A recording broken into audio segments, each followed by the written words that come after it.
by दीवाना studio Vinod चौक भागलपुर।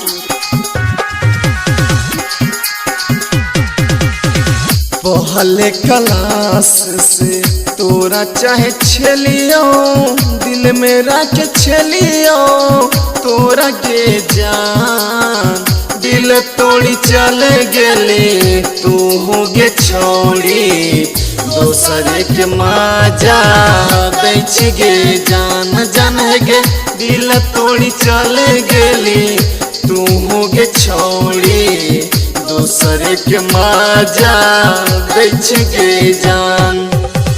निंदिया नया बई सारी सारी रातिया तू ऑनलाइन रह गे जान कितनो मई से कर छोड़ी कुछ नहीं पालाई दैछ गे जान जान गे दिल तोड़ी चले गेली तू हो गे छोड़ी दोसर के मजा दैछ गे जान।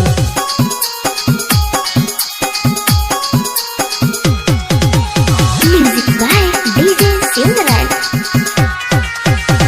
रात दिन कान छै दिल बागे छोड़ी अखिया में आंसू नहीं रुक गे जान।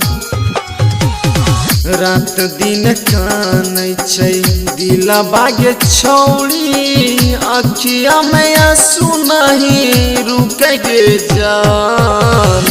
हंसी हंस दिल बाके तू तोड़ी दी हले दोसर के मजा दैछ गे जान जान गे हंसी हंसी दिल बाके तू तोड़ी दी हले दोसर के मजा दैछ गे जान।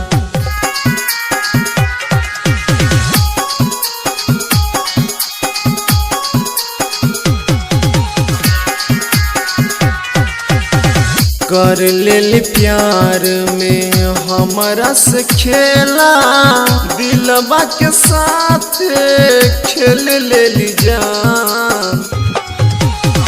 कर ले प्यार में हमरा से खेला दिलवा के साथ खेल ले जान।